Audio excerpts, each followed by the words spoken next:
À l'âge de 10 ans, le prince héritier Cecil Glow-Alphasta n'était pas un enfant ordinaire. Son professeur de mathématiques tentait de lui enseigner, mais Cecil inventait déjà des formules qui n'existaient même pas encore à cette époque. Le tuteur, complètement stupéfait par l'impact que cela pourrait avoir, s'enfuit pour aller faire un rapport à la société savante. La plupart des enfants auraient été désemparés en voyant leur professeur partir ainsi. Mais Cecil pouvait comprendre n'importe quoi après l'avoir entendu une seule fois. Il n'avait donc pas besoin de longues explications. Tout cela lui paraissait terriblement ennuyeux. Jusqu'au jour où sa fiancée, la fille d'un marquis, Bertia Ebil Nosses, lui annonça qu'elle était la méchante de l'histoire. Elle lui expliqua que son rôle était de le séparer de l'héroïne, puis de le laisser complètement choqué à la fin. Cécile lui répondit avec un sourire, car c'était la première fois que quelque chose n'avait aucun sens pour lui. C'était également la première fois qu'il rencontrait Bertia en personne, et il était clair qu'il n'était pas le seul à ne pas comprendre ce qu'elle racontait. Il se tourna vers elle et lui dit que rester debout à discuter n'était pas très approprié, puis l'invita à prendre le thé. Elle ne semblait pas du tout prête à cela. C'est à ce moment-là que Cécile présenta son majordome personnel, le mystérieux Zéno, aux cheveux verts. Bertia le fixa avec sérieux. Cécile lui demanda ce qui n'allait pas, et elle répondit qu'il était un peu trop posé pour son âge. Elle lui demanda alors s'il était lui aussi une réincarnation. La réincarnation était une autre idée intrigante pour lui. Il expliqua qu'on lui avait simplement appris que c'était ainsi que les membres de la royauté devaient se comporter. Zéno, lui, n'était pas d'accord. Selon lui, si un autre prince de 10 ans, aussi détaché et philosophique, existait, personne ne pourrait le supporter. On dirait presque que Cécile possède une maturité digne d'un stratège légendaire dès son plus jeune âge. Bertia répondit qu'elle comprenait. Puis elle lui avoua que cela pourrait le surprendre, mais qu'elle possédait des souvenirs d'une vie antérieure. Dans le pays où elle était née et avait grandi, le Japon, il existait des histoires qu'on pouvait regarder sous forme d'images en mouvement, comme des romans. Ces jeux appelés Autumn Games faisaient partie de ses plus grandes passions. Lorsqu'elle retrouva ses souvenirs, elle réalisa qu'elle était née dans le jeu ultime qui représentait ce monde. C'est ainsi qu'elle connaissait le scénario futur. Cécile tomberait amoureux de la fille d'un noble, la demoiselle du destin, et elle, en tant que méchante, deviendrait un démon jaloux et la tourmenterait cruellement. Cela finirait par mettre Cécile en colère, entraînant la chute de la famille de Bertia. En résumé, être vaincue permettrait à Cécile et à l'héroïne de trouver le bonheur. Même si elle était destinée à chuter, elle voulait le faire avec élégance et devenir une fleur du mal de premier ordre. Avant cela, Cécile n'avait jamais été incapable de comprendre ce que quelqu'un disait. Qu'elle ait une imagination débordante ou un véritable pouvoir de prédiction, cela ne le dérangeait pas. En analysant ses paroles, il comprenait surtout qu'elle cherchait à devenir une personne correspondant à ce scénario. Tant que cela ne posait pas de problème pour une future reine, cela ne le dérangeait pas. Il lui demanda alors ce qu'était exactement cette fleur du mal de premier ordre. Elle répondit « forte, noble et belle ». Et même si ce chemin menait à sa destruction, elle l'emprunterait sans hésiter. En entendant ces 3 qualités, Cécile observa ses doigts potelés et sa manière peu élégante de manger, et réalisa qu'il venait de penser quelque chose de déplacé. Bertia rougit et lui dit qu'il se trompait complètement. Bertia était censée être quelqu'un qui n'avait aucune chance, et en tant que personnage, son apparence laissait à désirer. Cécile trouva cela plutôt triste et lui demanda si cela ne la dérangeait pas. Serrant sa robe, elle admit que si, cela la dérangeait. Tout ce dont elle parlait concernait la Bertia du jeu. Mais celle qu'elle était maintenant était une personne différente. Elle avoua que dans sa vie précédente, elle avait tendance à se renfermer sur elle-même. Mais désormais, Cécile était son soutien, en tant que héros masculin qu'elle avait choisi. En réalité, elle souhaitait sincèrement son bonheur. C'est pourquoi elle était déterminée à devenir une fleur du mal honnête et vertueuse. Cécile pensa une fois de plus que les mots honnête, vertueuse et maléfique n'avaient absolument aucun sens ensemble. Bertia promit de s'améliorer et de revenir, puis s'enfuit en courant. Cécile resta perplexe, se demandant ce que tout cela signifiait.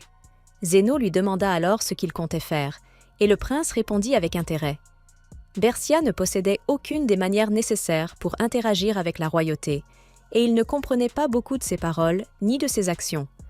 Et c'était précisément ce qui la rendait si divertissante à ses yeux. Il décida de l'observer pendant un certain temps et, si nécessaire, de la dompter, ou plutôt de la guider vers le bon chemin. Dans ses paroles, Zéno pouvait clairement voir qu'il s'amusait. Quant à Cécile, ce sentiment d'imprévisibilité n'était pas désagréable. Habituellement, il réussissait tout du premier coup, ce qui rendait le monde terriblement ennuyeux pour lui. Il ressentait rarement un sentiment d'accomplissement. À ses yeux, le monde avait perdu ses couleurs, et c'est pourquoi il espérait que Bercia ne trahirait pas ses attentes.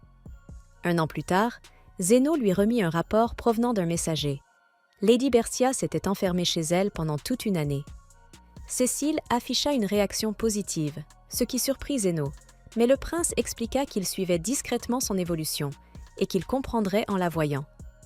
Quelques jours plus tard, ils rencontrèrent une Bercia bien plus mince, avec une sorte de renard autour du cou. Cécile fut impressionnée. Les rapports disaient vrai. Elle s'était entraînée toute l'année, combinant régime et exercice pour améliorer son apparence. Elle lui demanda avec enthousiasme s'il l'avait prise pour quelqu'un d'autre, avant de recevoir immédiatement un coup de la part de son père pour son comportement envers le prince héritier. Le marquis supplia Cécile de pardonner l'impolitesse de sa fille idiote. Mais Cécile ne s'en offusqua pas et trouva cela enfantin, et même adorable. Ces mots déclenchèrent quelque chose en elle. Elle voulait l'entendre encore une fois. Elle voulait qu'il la qualifie à nouveau d'adorable. Son père l'emmena à l'écart et lui dit de ne pas se laisser tromper par l'apparence du prince. Ses yeux ne souriaient jamais. Il ne possédait pas les émotions nécessaires pour s'attendrir devant quelque chose de mignon. Il trouvait Cécile trop froid et lui conseilla de se contenter de l'entendre. Lui l'appelait adorable. Pendant qu'ils prenèrent le thé, Curo se réveilla et sauta d'elle. Elle s'excusa, mais depuis qu'elle l'avait recueillie, la petite créature ne quittait plus ses côtés. Elle fit donc en sorte que Curo imite une écharpe et l'emmena avec elle. Cécile réfléchit à cette situation. Ce n'était pas une imitation parfaite, mais il comprit ce que c'était. Il décida de garder le silence pour l'instant, afin que cela rende les choses divertissantes plus tard. Il offrit à Bercia du thé et des friandises, mais l'atout de la jeune fille indiquait qu'elle devait malheureusement suivre son régime. C'est pourquoi Cécile avait préparé ses friandises à teneur réduite en sucre, en précisant qu'il n'était pas particulièrement friand de sucreries lui-même. Waouh, comme il était attentionné! Bercia s'illumina, ravie de pouvoir grignoter, et le goût lui procura une grande joie. Cécile pensa qu'elle voulait être une vilaine, mais il avait l'impression qu'elle prenait plutôt le chemin inverse. En discutant de la fête du lendemain, elle décida, en tant que grande méchante de premier ordre, de remplir noblement son devoir en tant que partenaire de Cécile. Il se demanda pourquoi elle voulait paraître fiable, mais désormais, cela lui donnait un peu d'inquiétude. Il lui demanda de garder secret le fait qu'elle était une réincarnation de vilaine, juste entre eux deux. Entrer dans la haute société était un monde où l'on ne sait jamais ce qui pourrait avoir des conséquences néfastes. Elle était perdue. Il lui expliqua donc qu'une fleur du mal qui se laisse attaquer paraîtrait inférieure, et cette fois, elle comprit. Battre son adversaire en secret était digne d'une première classe, tandis que se vanter et creuser sa propre tombe était de troisième classe. Elle allait être différente de Bercia dans le jeu, en devenant une belle fleur noble. Il était content qu'elle ait compris, bien qu'il sente que sa compréhension était légèrement déformée. Le lendemain serait son 11e anniversaire, et elle était excitée à l'idée de le célébrer, jusqu'à ce qu'elle se rappelle que cela signifiait qu'elle allait bientôt avoir 10 ans. Elle commença à verser des larmes, expliquant que sa mère mourrait alors. Selon le scénario, la cause serait une épidémie qui se propagerait durant l'été. Juste avant son 10e anniversaire, la mère de Bercia mourait. Elle expliqua la difficulté d'une maladie infectieuse évolutive et combien il fallait de temps pour trouver un moyen de la soigner. L'herbe nécessaire pour leurs médicaments? La feuille de Luana? Il n'y en avait tout simplement pas assez pour tout le monde. De nombreux citoyens. Cécile connaissait bien la plante et savait qu'il était définitivement difficile de la cultiver. Dans l'histoire, le père de Bercia cherchait frénétiquement des feuilles de Luana, mais il n'en trouvait aucune. Il demanda au roi de lui en épargner quelques-unes, mais rien ne se passa, et sa mère fut enterrée sous une pluie battante. Cécile lui dit de se concentrer sur le présent. Sauver sa mère était bien plus important que de suivre le scénario du jeu. Bercia aimait profondément sa mère, mais elle savait que si les événements se déroulaient autrement, il pourrait ne pas obtenir la fin prévue. Cécile fut choquée de constater qu'elle se préoccupait également de lui. Il lui tendit un mouchoir et lui dit d'essuyer ses larmes. Il était là en tant que fiancé, et si jamais elle se retrouvait en difficulté, ils pourraient réfléchir ensemble à la marche à suivre. Une année passa, et chez elle, Bertia reprocha à Cécile d'être si terrible. Elle s'excusa rapidement de s'être montrée peu convenable pour une jeune fille, mais il lui assura que cela ne posait aucun problème, lui demandant s'il avait fait quelque chose qui avait fait se froisser son joli visage. Elle expliqua qu'elle voulait développer davantage de stratégies contre l'épidémie, mais toutes ses lettres se contentaient de dire « Tout va bien ». Elle ne savait plus quoi faire. Elle tenta désespérément de récolter de la luanilite, mais n'en avait jamais assez. Et pour une raison inconnue, à l'arrivée de l'été, la maladie ne se propagea pas, et sa mère était en parfaite santé. Elle ne comprenait rien. Il sourit, lui disant de ne pas s'inquiéter. L'épidémie avait bien commencé, comme elle l'avait dit, mais elle s'était tout simplement éteinte. Elle fut abasourdie. Il avait utilisé les informations qu'elle lui avait fournies pour identifier la maladie et produire un remède. Dès le début de sa propagation, tous les patients reçurent un traitement immédiat. Elle se mit à le secouer, demandant ce que tout cela signifiait, et il se réjouissait qu'elle soit la seule à le réprimander ainsi. Il lui dit de se détendre et qu'ils pourraient discuter dehors. Revenant au moment où elle lui avait parlé de la mort de sa mère, il décida d'obtenir la permission de son père pour utiliser la serre royale. L'étape suivante fut de se rendre à la bibliothèque pour en apprendre davantage sur la luanilite. Il étudia tard dans la nuit, jusqu'à ce qu'un jour, il réussisse à produire un immense arbre de luana. C'était la découverte d'un siècle. Mais Cécile, comme toujours, resta plutôt nonchalant à ce sujet. Il voulait ensuite se consacrer à la médecine et demanda à Bertia quelles étaient les caractéristiques de la maladie. Puis, il emprunta les connaissances d'experts en médecine et en pharmacie pour identifier le mal. En lisant un livre, il découvrit une mutation spécifique de cette maladie et, après plusieurs expériences, parvint facilement à élaborer un remède. Pour être prêt, il devait ensuite s'assurer que les adultes prennent les mesures appropriées. Ainsi, il fit semblant de s'intéresser à une certaine maladie et invita un médecin étudiant ce domaine au palais en tant que professeur. Il discutait avec passion des maladies infectieuses et de la possibilité d'une nouvelle souche, puis mentionnait les effets de la feuille de luana dont il s'était subitement passionné, organisant le tout pour que le lien entre cette nouvelle souche et la feuille de luana devienne évident pour le professeur par lui-même. Malheureusement, le médecin ne comprit pas tout de suite, et Cécile ne savait pas pourquoi. Quelques mois plus tard, le médecin réalisa enfin que la feuille de luana pouvait avoir un effet contre cette maladie hypothétique, et c'est ainsi que Cécile résolut la situation. Un peu de temps après, le premier patient atteint de la maladie fut découvert, et le même médecin lui prodigua des soins complets. Cécile fut réellement surpris que le patient zéro apparaisse, car, bien sûr, il ne croyait pas totalement à l'histoire de Bertia. Cependant, il en apprit beaucoup. La difficulté rencontrée à guider le médecin et le fait d'avoir tant inquiété Bertia était probablement dû à ses propres mauvaises habitudes. Il réalisa que lorsqu'il théorisait, il comprenait trop facilement et avait tendance à omettre des explications. Bertia lui demanda pourquoi il avait fait tout cela, et il répondit « Pourquoi ? Je n'ai aucune intention d'ignorer ma fiancée lorsqu'elle est si inquiète. » Elle pensa que c'était bien au-delà de ce qu'un enfant de 11 ans pouvait accomplir, mais lui le savait. En tant que prince héritier, il pouvait utiliser la bibliothèque et, avec la permission de son père, faire appel à des experts brillants pour obtenir de l'aide. Zéno trouva que tout cela n'était en aucun cas normal pour un prince héritier ordinaire. Bertia, toujours bouche bée, supposa que c'était exactement ce qu'elle devait attendre de ce génie connu sous le nom de prince Androide.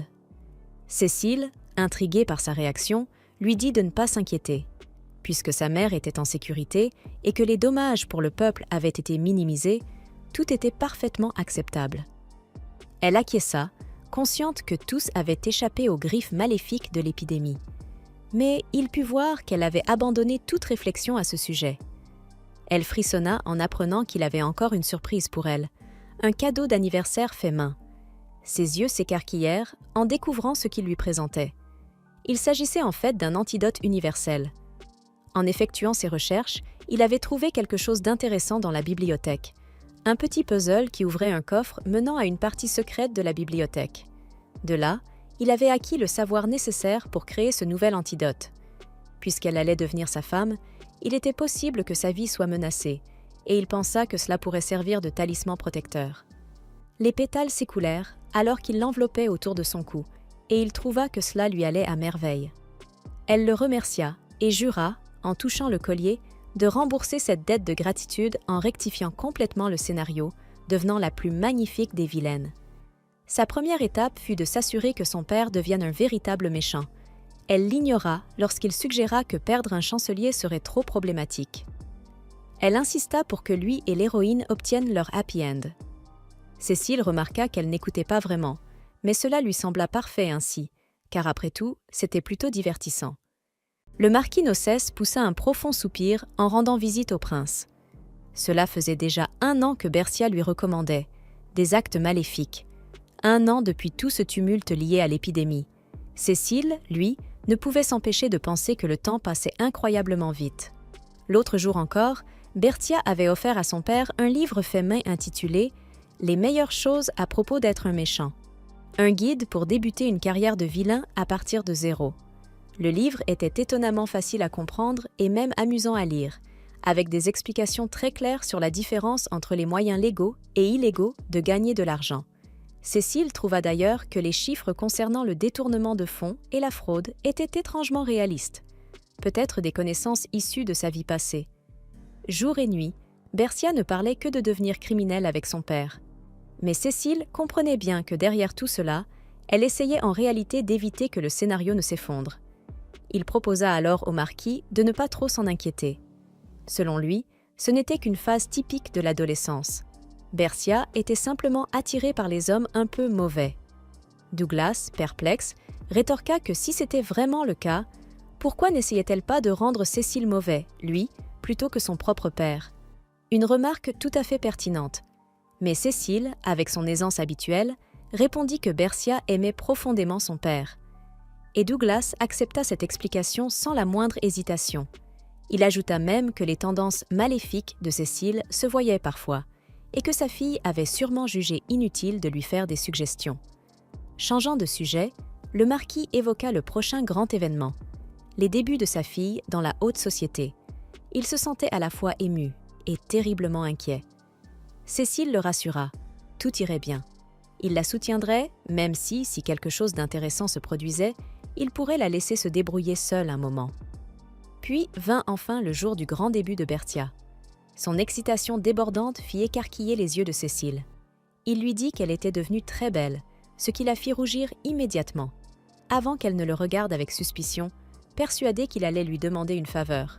Mais pas aujourd'hui, car aujourd'hui, elle comptait bien avancer dans son plan, transformer son père en véritable vilain. Cécile trouvait ce côté malchanceux et déterminé absolument adorable. Lorsque le couple royal apparut, vêtu d'habits assortis, l'assistance fut émerveillée. Tout se déroula parfaitement. Tellement parfaitement que Cécile en fut presque surpris. Car Bercia, pour une fois, ne causait absolument aucun problème. Le vicomte Laurie, conspirateur, s'avança et dit à Bercia qu'elle était ravissante. Cécile s'irrita aussitôt, sans trop savoir pourquoi. Un autre homme touchait sa fiancée. Il se demanda à quel point ils étaient proches tous les deux. Alors qu'elle allait lui murmurer quelque chose à l'oreille, Cécile l'attira soudainement loin de lui. Il dit à l'homme qu'il était terriblement désolé, prétextant que Bertia ne se sentait pas bien et qu'il allait donc l'emmener un moment.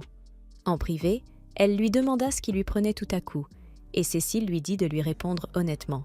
Il voulait savoir si les informations qu'elle avait réunies sur la façon d'être une méchante venaient du vicomte. Elle n'en revenait pas qu'il ait lu son livre. Elle se sentit tellement embarrassée.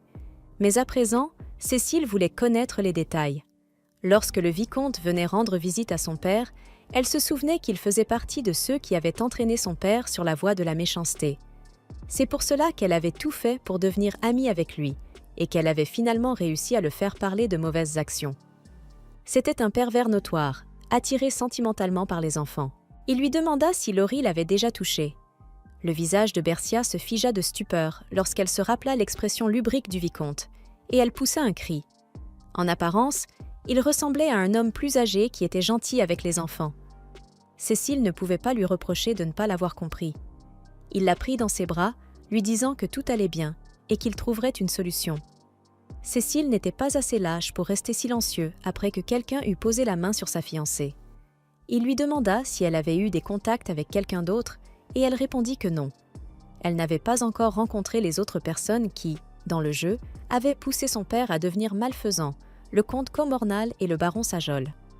Cécile lui demanda d'arrêter, s'il lui plaisait, de faire des choses aussi dangereuses, et elle reconnut qu'elle ne voulait plus jamais revivre une chose pareille. C'est pourquoi, à partir de maintenant, elle allait faire très attention lorsqu'elle interagirait avec eux. Cécile lui demanda d'arrêter, mais Berthia refusa. Elle lui expliqua que si elle s'arrêtait maintenant, son avenir brillant ne pourrait pas se réaliser. Elle jura de faire de son mieux.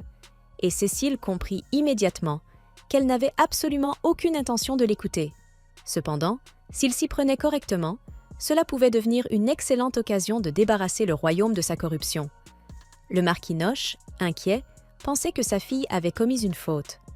Cécile alla donc à sa rencontre pour discuter de cette affaire.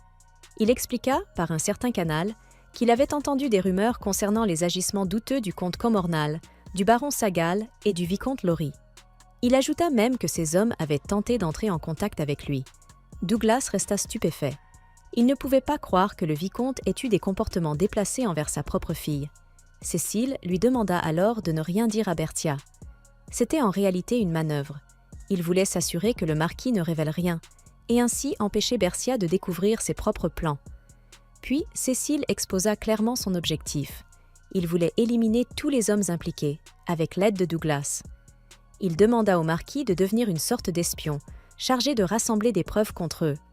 Douglas, rempli de colère, accepta immédiatement. Il jura qu'il les écraserait lui-même. Tout était désormais en place. Cécile souhaitait surveiller ces hommes de près. Mais bientôt, il devrait vivre dans les dortoirs de la Hall Academy. Cela rendrait ses actions beaucoup plus difficiles. 6 mois plus tard, en marchant sur le campus, il ne put s'empêcher de soupirer. Tout lui paraissait terriblement ennuyeux. Certes, le niveau d'éducation était élevé, mais en tant que prince héritier, il connaissait déjà tout le programme. Il se surprit à penser qu'il aurait aimé que Berthia soit là. Soudain, il entendit sa voix. Il se retourna, surpris. Elle accourait vers lui, accompagnée de son animal. Même s'il avait envie de la prendre dans ses bras, il se retint. Un membre de la famille royale ne pouvait pas perdre son sang-froid pour une telle chose. Puis, sans prévenir, elle lui annonça quelque chose. L'œil de Cécile tressaillit. Et, honnêtement, le mien aussi. Elle continua à parler. Alors que Cécile venait juste de penser qu'il s'ennuyait, il ne se souvenait absolument pas avoir souhaité une situation aussi chaotique. Un garçon, non loin, murmura. Ils n'ont pas genre 12 ans, mais Cécile, fidèle à lui-même, ne poserait jamais la main sur sa fiancée avant le mariage. Berthia, troublée, avoua qu'elle ne voulait pas lui causer autant de soucis. Elle dit que c'était censé être un événement heureux. Mais malgré tout, elle n'arrivait pas à ressentir une joie sincère. Cécile voulait absolument que Berthia arrête de dire des choses pouvant prêter à confusion. Avec douceur, il lui demanda « Mais qui est enceinte de qui, exactement ?» Il la serra légèrement contre lui, ajoutant que s'il ne comprenait pas la situation, il ne pourrait pas l'aider. Même son petit animal de compagnie semblait perdu face à tout ça. Rougissante, Berthia s'excusa pour sa maladresse, puis expliqua simplement que sa mère était enceinte de l'enfant de son père. Évidemment, de qui d'autre? Face au regard insistant autour d'eux, elle dut clarifier la situation pour éviter tout malentendu. Une fois les choses mises au clair, Cécile commença à l'entraîner avec lui, mais pas avant de s'assurer que les autres étudiants promettent de ne pas répandre de rumeurs étranges. Sur le chemin du retour, il demanda à Berthia de l'accompagner dans sa propre calèche. Ainsi, elle pourrait tout lui raconter tranquillement pendant le trajet. Berthia avait pourtant déjà sa propre voiture, car la distance depuis la maison Nocé était trop longue pour venir à pied. Cécile nota d'ailleurs qu'il fallait environ 2 heures pour faire le trajet à pied. Mais il lui demanda de ne pas refuser. Il ne voulait pas être ce genre d'homme qui renvoie sa fiancée après qu'elle émaille. Elle fait tout ce chemin pour le voir. Son visage devint immédiatement rouge vif. Elle était heureuse qu'il ressente cela. Mais rester seule avec lui plus longtemps? Elle allait mourir de honte. Cela le fit sourire. Il lui murmura que tout irait bien et que, lorsqu'ils seraient seuls tous les deux, il lui donnerait même son premier baiser. À ces mots, prononcés tout près de son oreille, Berthia poussa un cri et s'enfuit en courant. Cécile trouvait ces réactions absolument adorables. Il ne pouvait pas s'en empêcher. Il assura même à Zéno que ce n'était absolument pas une vengeance pour l'avoir fait perdre son sang-froid plus tôt. Zéno, lui, trouvait qu'il était terriblement manipulateur. Berthia. Cécile aimait vraiment ce prénom. Il décida qu'à partir de maintenant, il l'appellerait ainsi. 6 mois passèrent. Lorsqu'il rendit visite à la maison noce, il trouva Berthia tenant son petit frère dans ses bras. Mais son visage était sombre. C'était la première fois qu'il entrait dans sa chambre.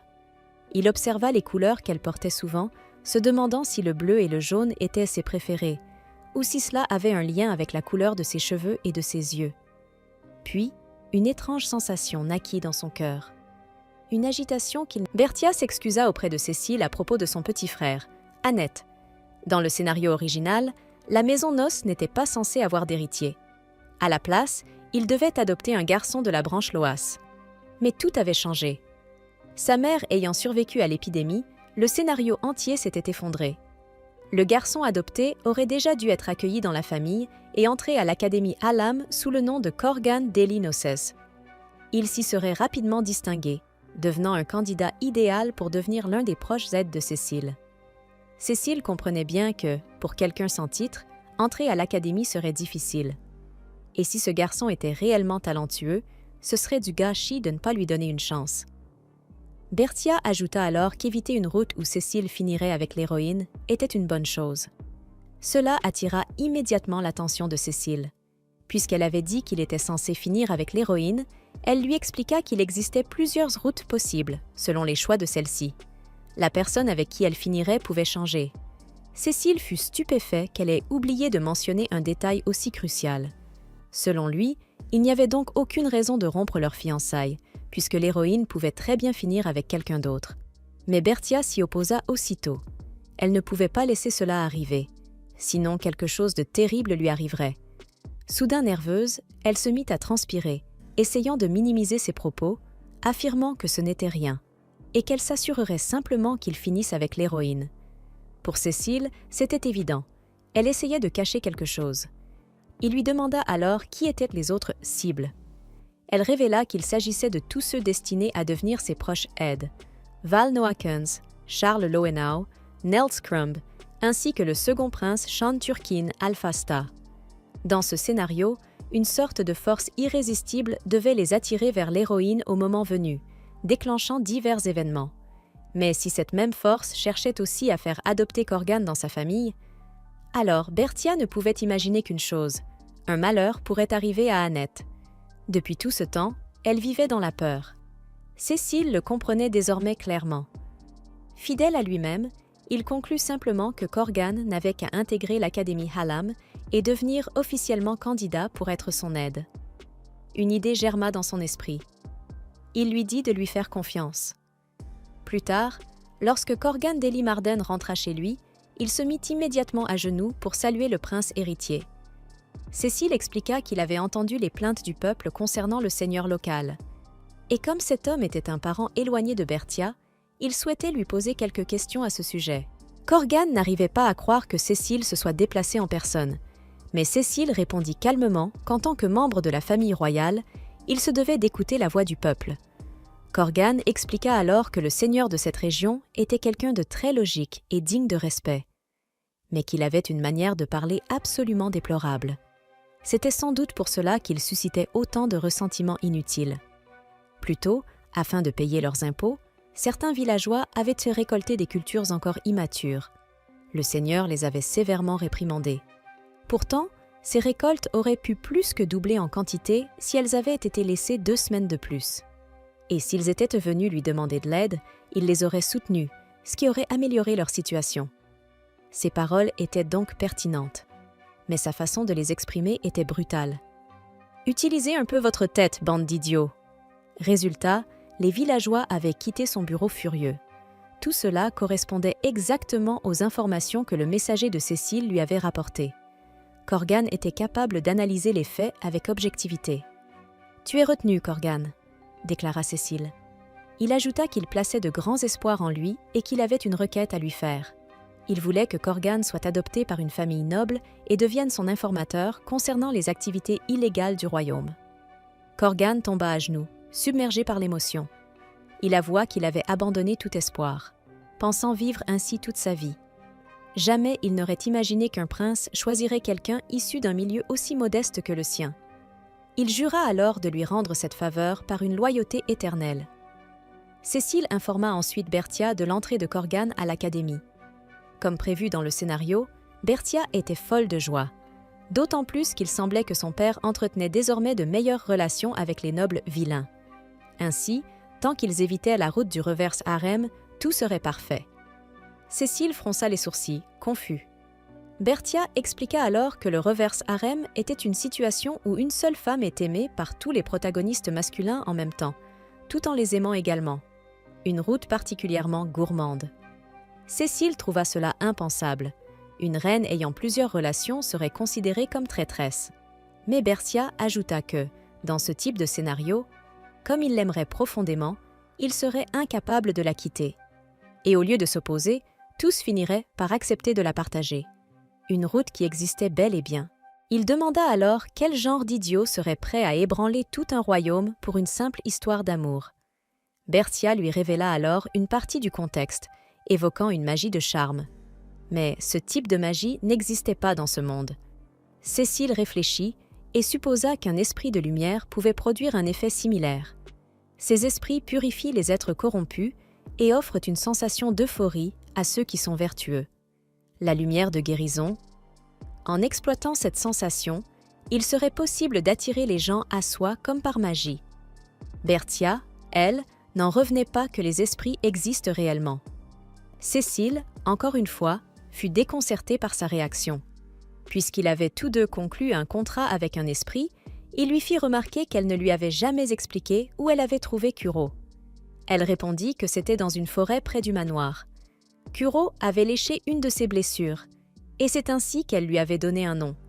Mais en réalité, cela signifiait qu'elle avait formé un contrat avec un puissant esprit des ténèbres. Ces contrats se créaient en offrant du sang et un nom à l'esprit. Berthia n'en avait absolument aucune idée. Zéno, de son côté, était également l'esprit lié à Cécile. Tout cela était bien trop pour son esprit. D'un simple geste, Cécile demanda à Zéno d'invoquer des livres pour que Berthia puisse étudier les esprits. Mais elle n'était clairement pas prête pour tout ça. Malgré tout, l'idée d'une relation amoureuse avec une héroïne capable d'influencer les gens grâce au pouvoir d'un esprit de lumière lui semblait être une méthode extrême, presque une forme de manipulation à peine dissimulée. Pendant ce temps, en ville, l'héroïne poursuivait Pichon. Elle marcha accidentellement dans une flaque et éclaboussa un passant. L'homme s'apprêtait à se mettre en colère. Mais Pichon réagit immédiatement et utilisa une magie de lumière pour le charmer. Aussitôt, l'homme s'agenouilla devant elle, les yeux remplis d'admiration, lui demandant son nom avec douceur. L'héroïne lui adressa un sourire et répondit « Héronia Induron ».